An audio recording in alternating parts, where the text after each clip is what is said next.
Hoje nós vamos falar sobre o Antigo Testamento. Hoje eu vou pregar o Antigo Testamento, hein? Vai vendo. Vamos lá. O que Deus tem para nós. Hoje eu vou falar sobre chamado. Sobre a gente, às vezes, ouvir algo de Deus e não atender ao que Deus nos chama ou atender ao que Deus tem preparado para nós. Isso em tudo. Isso em tudo. A gente pensa em chamado só igreja. Não. Chamado é para tudo. Né? Nós somos chamados para ser pai, nós somos chamados para ser mãe, nós somos chamados para ser filhos, nós somos chamados para ser funcionários, trabalhar. Qual é a tua profissão? O que Deus te chamou para trabalhar? O que é o que te dá prazer? O que é que você faz porque você gosta? Né? E também na presença de Deus. Você vem à igreja, você vem aos cultos porque você foi chamado por Deus ou porque você não tem o que fazer? Ou porque você entendeu que você precisa estar na presença de Deus e buscar a esse Deus? Então a gente precisa ter essas coisas bem claras, né, na nossa mente. Porque senão... Então a gente precisa entender qual é o ponto. Porque nós vamos ver aqui em 1 Reis, capítulo 19. Aqui nós vamos ver, eu tive uma semana bem legal. Uma semana bem legal. Eu tive até meio borocochô, tive um pouco quieto, tive uma semana apreensivo, pensando em algumas coisas, refletindo sobre alguns pontos. E eu confesso que eu comecei a refletir sobre o meu chamado. Será que Deus me chamou mesmo para isso? Será que eu não estou no lugar errado? Será que não tem que ser só um vendedor de cosmético mesmo? Será que isso é o que Deus quer para a minha vida? O que Deus tem para mim? Eu pensando sobre isso, refletindo sobre isso. E aí hoje vem a resposta a esse texto em cima de 1 Reis, capítulo 19. Eu vou ler, se você tiver e quiser acompanhar, fica à vontade. Eu vou ler até o versículo 18, tá? Ora, Acabe contou a Jezabel tudo o que Elias tinha feito e como havia matado todos aqueles profetas à espada. Por isso, Jezabel mandou um mensageiro a Elias para dizer-lhe que os deuses me castiguem com todo rigor se amanhã, nesta hora, eu não fizer com a sua vida o que você fez com a deles. Jezabel prometeu a cabeça de Elias aqui, né? Aí Elias teve medo e fugiu para salvar a vida. Em Berseba, de Judá, ele deixou o seu servo e entrou no deserto, caminhando um dia. Chegou a um pé de giesta, sentou-se debaixo dele e orou, pedindo a morte. Aí ele começa a dizer, né, na oração dele: já tive o bastante, Senhor. Tira a minha vida. Não sou melhor do que os meus antepassados. Depois, ele se deitou debaixo da árvore e dormiu. De repente, um anjo tocou nele e disse: levante-se e coma. Elias olhou ao redor e ali junto à sua cabeça havia um pão assado sobre brasas quentes e um jarro de água. Ele comeu, bebeu e deitou-se de novo. O anjo do Senhor voltou, tocou nele e disse: levante-se e coma, pois a sua viagem será muito longa. Então ele se levantou, comeu e bebeu. Fortalecido com aquela comida, viajou 40 dias e 40 noites até chegar a Horebe, o monte de Deus. Ali entrou numa caverna e passou a noite. E a palavra do Senhor veio a ele: o que você está fazendo aqui, Elias? Ele respondeu: tenho sido muito zeloso pelo Senhor, ó Deus dos exércitos. Os israelitas rejeitaram a tua aliança, quebraram os teus altares e mataram os teus profetas à espada. Sou o único que sobrou e agora também estou procurando matar-me. Agora também estão procurando matar-me. o Senhor lhe disse: saia e fique no monte, na presença do Senhor, pois o Senhor vai passar. Então veio um vento fortíssimo, que separou os montes e esmigalhou as rochas diante do Senhor. Mas o Senhor não estava no vento. Depois do vento, houve um terremoto, mas o Senhor não estava no terremoto. Depois do terremoto, houve um fogo, mas o Senhor não estava nele. E depois do fogo, houve o murmúrio de uma brisa suave. Quando Elias ouviu, puxou a capa para cobrir o rosto, saiu e ficou à entrada da caverna. E uma voz lhe perguntou: o que você está fazendo aqui, Elias? Ele respondeu: tenho sido muito zeloso pelo Senhor, o Deus dos exércitos. Os israelitas rejeitaram a tua aliança, quebraram os teus altares e mataram os teus profetas à espada. Sou o único que sobrou, e agora também estão procurando matar-me. O Senhor lhe disse: volte pelo caminho por onde venho, e vá para o deserto de Damasco. Chegando lá, unja Zael como rei da Síria. Unja também Jeú, filho de Nissim, como rei de Israel, e unja Eliseu, filho de Safate, de Abel-Meloé, para suceder a você como profeta. Jeú matará todo aquele que escapar da espada de Hazael, e Eliseu matará todo aquele que escapar da espada de Jeú. No entanto, fiz sobrar 7.000 em Israel, todos aqueles cujos joelhos não se inclinaram diante de Baal, e todos aqueles cujas bocas não o beijaram. Antes disso, só para vocês entenderem o que está acontecendo, Israel estava dividido entre Baal e Deus.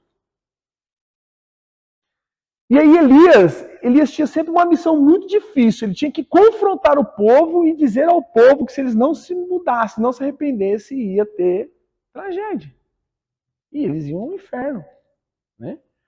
E aí, quando ele chegou diante de Acabe e falou sobre esse lance deles ficarem no meio do caminho, e eles tinham que se decidir, ou eles serviam a Deus ou eles serviam a Baal. Não dá para ficar servindo aos dois deuses. E aí ele falou assim, vai para tal lugar, leve seus 700 homens de Baal e leve também os que servem a Deus. Vamos se encontrar em tal lugar. Ele chegou lá, no lugar onde ele marcou o encontro com Acabe e os caras, sozinho, doido, que só vendo, né? Esse era doido, não batia muito bem na cabeça. Ele devia ter TDAH mais alguma coisa aí. Ele só queria entender, ele só fazia o que Deus mandava. Chegou lá, os caras tudo postados diante dele e falou assim, pessoal, é o seguinte, vocês não se decidem, né? Não, eu vou provar que o meu Deus é melhor do que o Deus de vocês. O cara falou, esse cara deve ser doido, né? Tá sozinho, um monte, nós somos em bastante, vamos matar esse cara e acabar com tudo. Ele falou assim, traga 2 novilhos, nós vamos fazer duas fogueiras. Vocês matam o teu novilho e põe na fogueira 1. Eu mato o meu novilho e põe na fogueira 2. Vamos clamar ao nosso Deus. E o Deus que acender a fogueira e matar, assar o novilho, esse é o Deus verdadeiro. Mais doido ainda ficou o negócio. Imagina, você pôr todo o povo te olhando, 700 homens que poderiam matar você, e se não pegasse fogo? Mas Elias ele tinha uma certeza. Nesse momento ele ainda tinha certeza no coração dele. Quando aconteceu, os caras foram lá, picaram, fizeram dança do chuva e chamou não sei o que, fizeram barulho, gritaram. E aí Elias chegou e falou assim, e aí? Depois de alguns dias, nada do fogo? Cadê o Deus de vocês? Não deu conta de acender essa fogueirinha aí? Gritem mais! Vamos, tá muito pouco, vamos lá. E aí os caras começaram, vai, vamos pegar fogo. E nada do Deus dos caras responder. Aí Elias pegou e falou assim, agora eu vou invocar meu Deus. Pediu para que os caras abrissem uma cova em volta da fogueira. Pegou 2 jarros de água, jogou sobre a novilha e as lenhas. Colocou 12 pedras representando as 12 tribos. E jogou água. Gente, qualquer fazedor de churrasco sabe que se você jogar água na madeira aí que não vai pegar fogo mesmo. Tô certo ou errado? Molhou a fogueira, deu ruim. E ele jogou tanta água que em volta da fogueira, que o buraco que ele abriu, encheu de água. Ou seja, não tinha como pegar fogo. E ele falou assim, Senhor Deus dos exércitos, estou aqui diante do Senhor desses homens. Prova para eles que o Senhor existe. E haja fogo. E a fogueira acendeu. A galera se ajoelhou diante desse Deus que se mostrou ali para aquele povo. Aí ele falou assim, agora catem os profetas de Baal, levem ao pé do morro e matam todos a espada. Não deixem nenhum sequer de pé. Mas Acabe, mais do que rápido, vazou. E foi para onde? Chorar aos pés de Jezabel. Chegou lá, Jezabel falou assim, agora vamos ter que dar um jeito nesse cara. Esse cara foi longe demais. Vamos matar ele. E mandou esse recadinho aqui, né? Jezabel diz assim,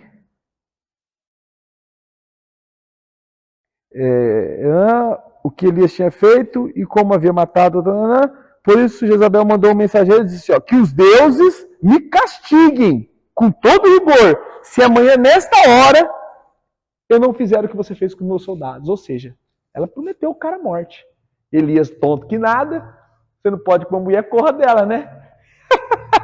Sabe esse cara, vazou pro deserto. Falou, o quê? Vou embora daqui, eles vão me matar. Só que Elias, nessa fuga, ele começou a questionar algumas coisas. Pô, eu fiz tudo que Deus mandou até agora. Todos os profetas morreram. Por que eu estou sendo procurado a morte? E a mulher, Jezabel, era tão fera que tudo que ela prometia, ela cumpria. Ela era terrível, essa mulher. Jezabel desviava mesmo a galera. Jezabel era terrível.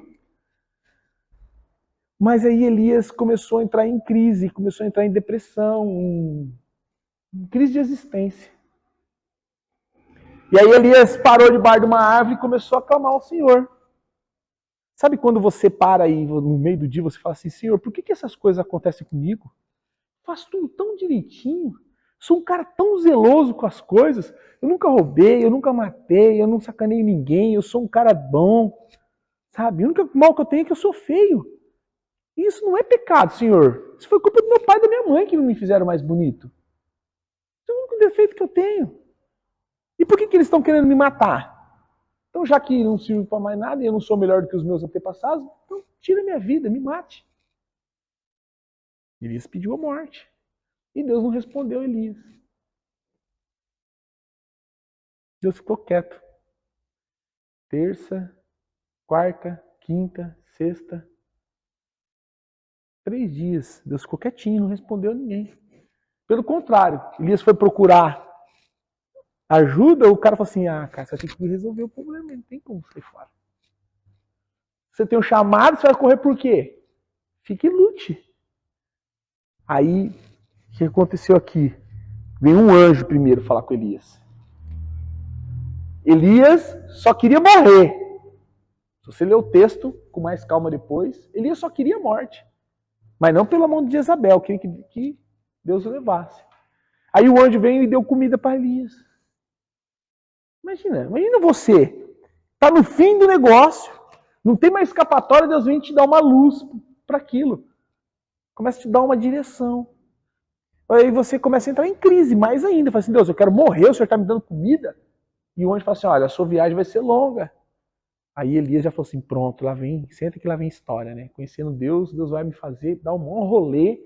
E no fim da história, Deus não vai me matar, Deus vai fazer com que alguma coisa aconteça. Como que você está nos seus conflitos internos? Está com dúvida? Elias teve dúvida no chamado dele. Elias teve dúvida se ele era melhor ou não. Mas aí Deus começa Aí ele vai, anda 40 dias e 40 noites. E aí ele chega numa caverna. E quando ele chega numa caverna, o Senhor manda uma frase para ele, dizendo assim, Elias, vou pelo nome, cara. O cara era top demais. O que você está fazendo aqui? Aí Deus olha para você e fala assim, Ronan, o que você está fazendo aqui? Que você não tomou postura ainda contra aquele pecado? Ou contra aquela situação que você precisa consertar? Ou pelaquela decisão que você precisa tomar? Que você está com medo? Eu te chamei, cara. Ô, Rafa, e aí, velho? Tá fazendo o que aqui? Luan, Ana, Isa, Sara, Dona Flor, e aí, que você não faz nada? Você vai ficar só olhando, moscando? Vai ficar borboleteando, como eu costumo dizer? Vai fugir até que hora do que eu te mandei fazer? Aí Elias vai e fala assim, Senhor, eu sou um cara que é zeloso. Todos os caras pipocaram, os caras blasfemaram contra o Senhor, outros quebraram os seus altares, outros não fizeram o que o Senhor mandou, eu sou o último deles. E mesmo assim ainda querem me matar, então me leva embora logo, Deus. Minha vida não vale para nada. Tanta coisa que eu fiz, tudo que eu me dediquei, agora o fim é morrer na espada daquela mulher? Não! Que o Senhor me leve. E aí, veio resposta. O que Deus falou para ele? O Senhor disse, saia e fique no monte, na presença do Senhor, pois o Senhor vai passar. E aí veio um monte de coisa, né? Terremoto, murmúrio, vento, fogo. Deus não passou. Ou seja, não teve resposta.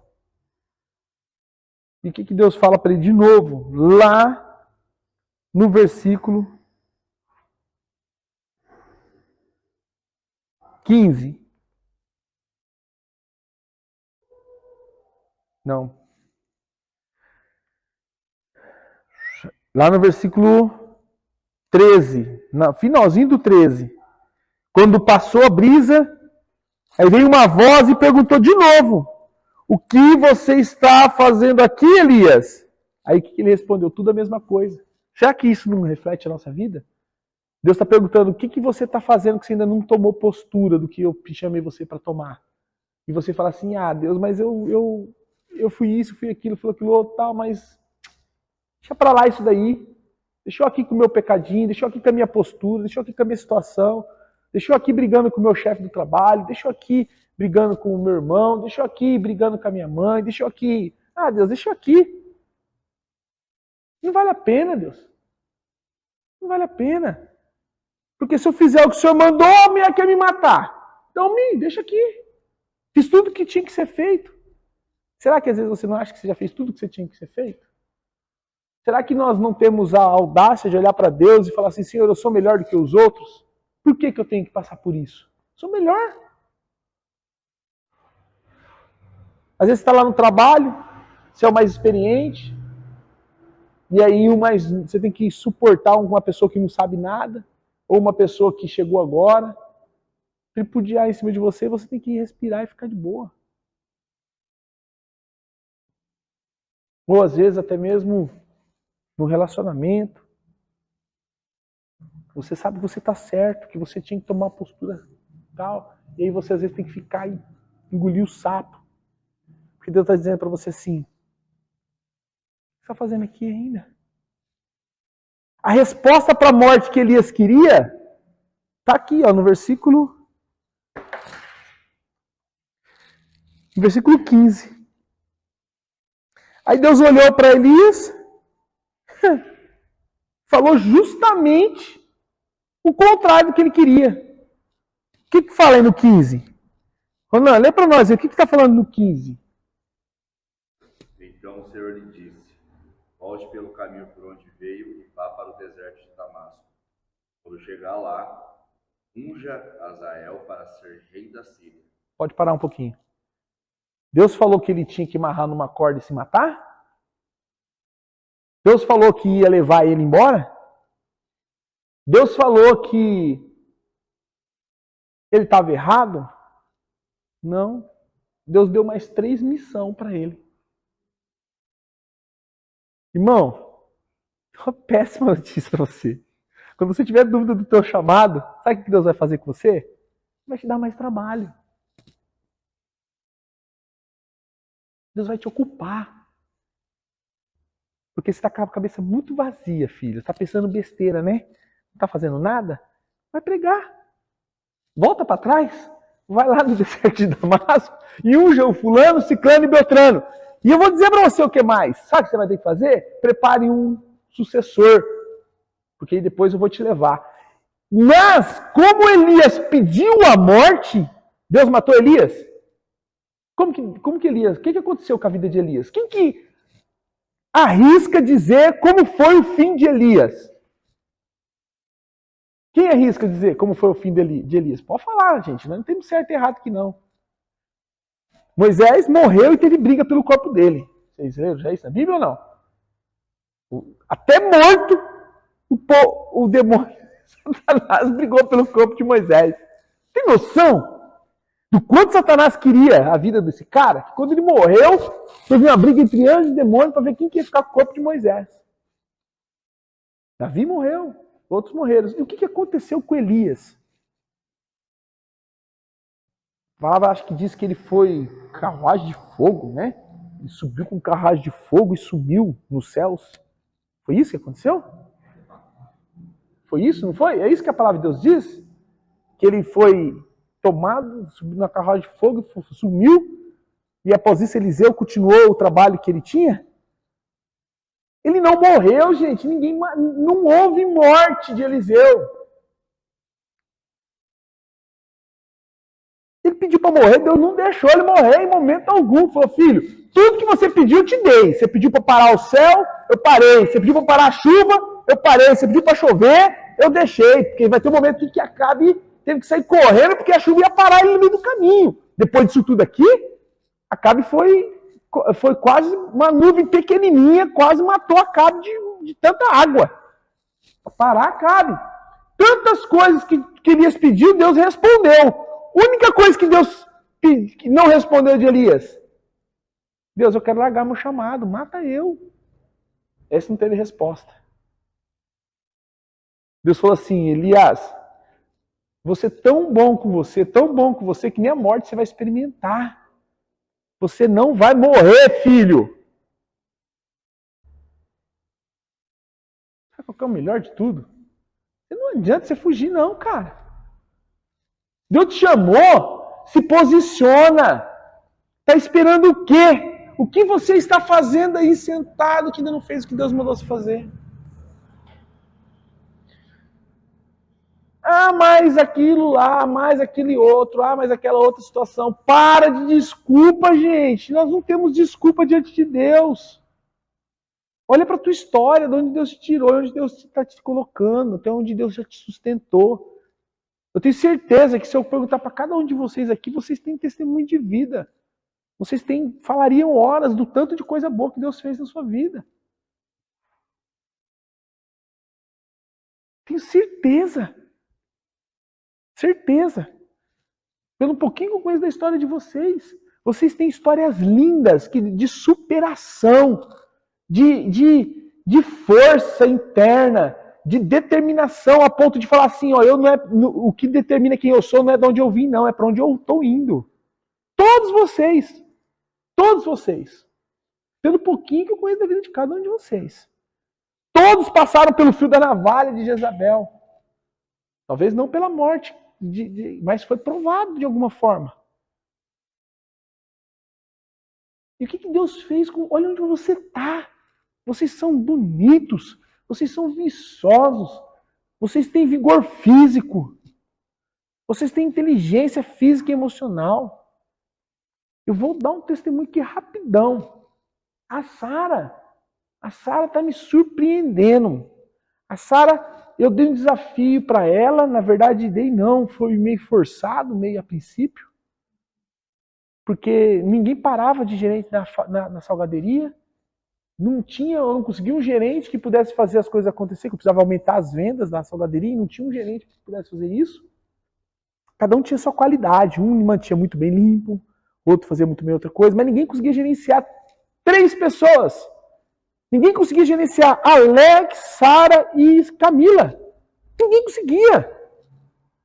Eu estava entrando em parafuso já. Falei, meu Deus, eu não posso ficar lá dentro, porque eu tenho outras coisas, eu tenho outros planos. Isso precisa andar de alguma forma. Aí no belo de um dia, a Camilinha falou, pai, põe a Sara. Deixa a Sara ser a gerente. Pensei comigo, falei, Jesus, e agora? Confesso que fiquei preocupado. E aí, conversei com ela. Vou trazer a fulana de tal para voltar a trabalhar na empresa, já passou por aqui, e você vai ser a gerente a partir de hoje. Gente, pasme. Surpreendido ao máximo. Ao máximo. Tem algumas coisas que precisam ser ajustadas? Sempre. Como os outros também tinham. Mas as vendas aumentaram. A equipe anda redondinho. Como isso? Eu e o Luan andamos pelo centro hoje, a salgaderia parada e a nossa bombando. Como isso? Até nós ajudamos um pouco. Aí eu pergunto, é porque ela é capaz? Não. Não. Deus não olha para capacidade, irmãos. Deus olha para disponibilidade. Está disposto? Quer se disponibilizar? Joelha, pede para Deus. Deus vai dar o que você precisa para que você faça. Mas aí tem um detalhe. Sabe qual que é o problema? O problema é que nós queremos estar pronto para fazer. Com Deus não é assim. Com Deus não é você estar pronto e aí você faz. Não. Com Deus você vai e aí você vai sendo preparado. Não dá para você esperar ficar pronto, porque Deus tem pressa. Por exemplo, Ronaldo que canta. O que está esperando? Aí ele tem as desculpas dele. Aí ele tem os senões dele. Mas vai ficar esperando até que hora para dar o passo de fé? Para se jogar na presença de Deus e falar, Senhor, eis-me aqui, estou pronto, vou para cima. Gente, sabe onde é que você mais é tratado? Quando você se disponibiliza. Aí Deus te trata, Deus te pule, Deus pega os apertão, Deus puxa a orelha, Deus dá diarreia, dá dor de barriga, pneu, moto quebra, moto fura pneu, aí não tem documento, aí não tem freio, aí não tem isso, aí não tem... É assim que acontece. Mas o que acontece? Mas Deus, ele quer ver o quão no seu coração.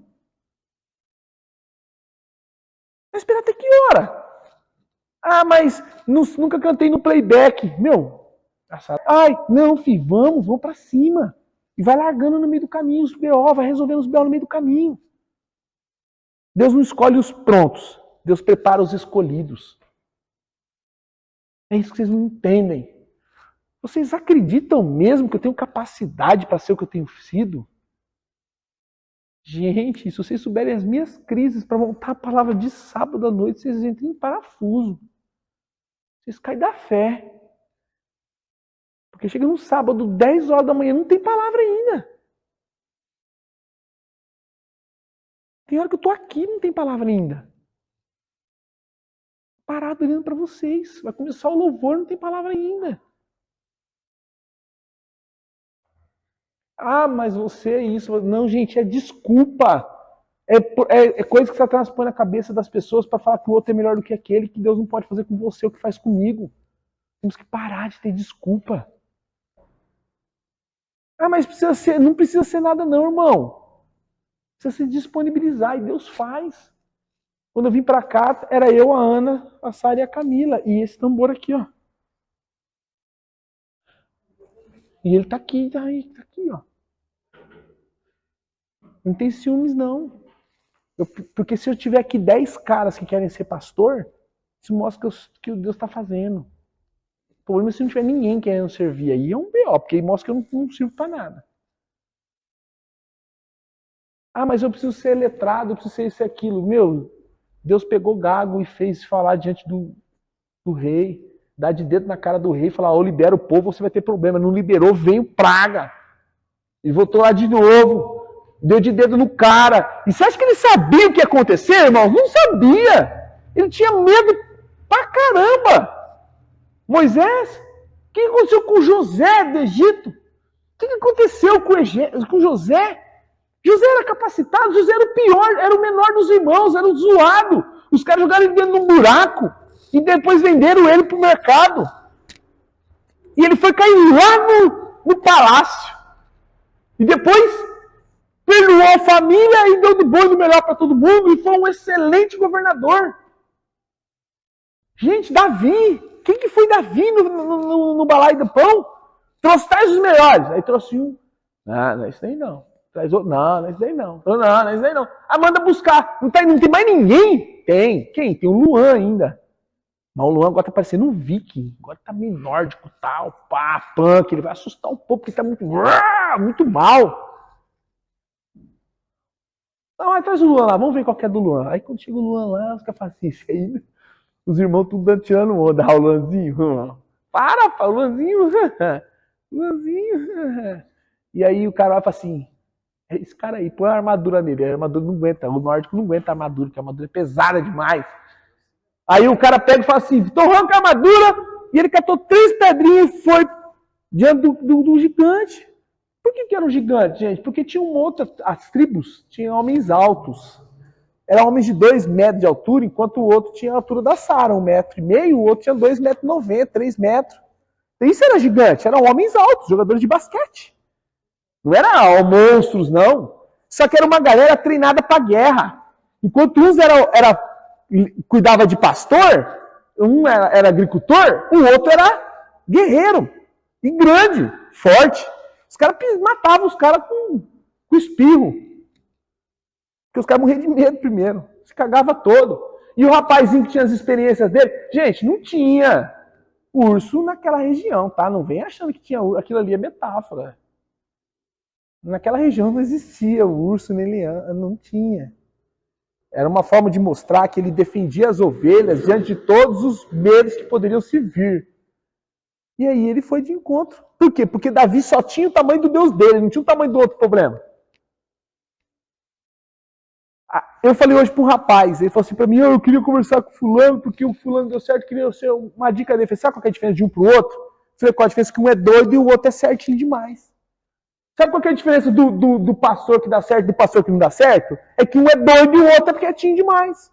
Enquanto um é louco a ponto de fazer o que Deus manda, o outro fica esperando ter casa de som, ter não sei o que, ter não sei o que. Não.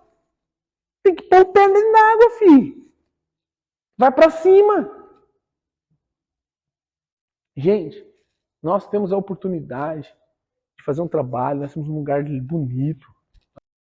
O que nós estamos esperando para se mexer? Tem pessoas capacitadas. Eu olho para vocês, eu não vejo um que não poderia ser líder aqui. De pessoas, cada um dentro de uma área. Talvez você pegue e fale assim, nossa, eu faria com tranquilidade uma corda, uma célula. É sobre isso. O que precisa? Precisa de um combustível para vir de moto? Meu, daquele com 50 por mês vem, não vem? Todos os dias. Então. Ah, Marcelo, estou disposto, vou me disponibilizar. A igreja ajuda. Entendeu? Nós precisamos fazer algumas coisas. Mas assim, confesso para vocês, tem dia que a gente fica cansado, tá tudo sobre nós. Hoje eu falei pro Luan, 2h30 da tarde, nós vamos vir para cá. Até falei pro Rafa que eu ia vir para cá. Sentei no meu sofá lá, o Luan sentou de um lado, eu sentei do outro. Olhou um pro outro e falou assim, mano. Ah, não vou pro Santa Antonieta não. Mas aqui também. Então assim, as pessoas estão começando a se movimentar. É disso.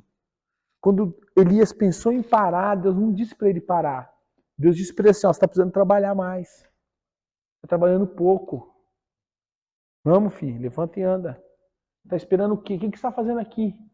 Com outras palavras, você não foi ainda pregar o evangelho por quê? Qual é a tua desculpa?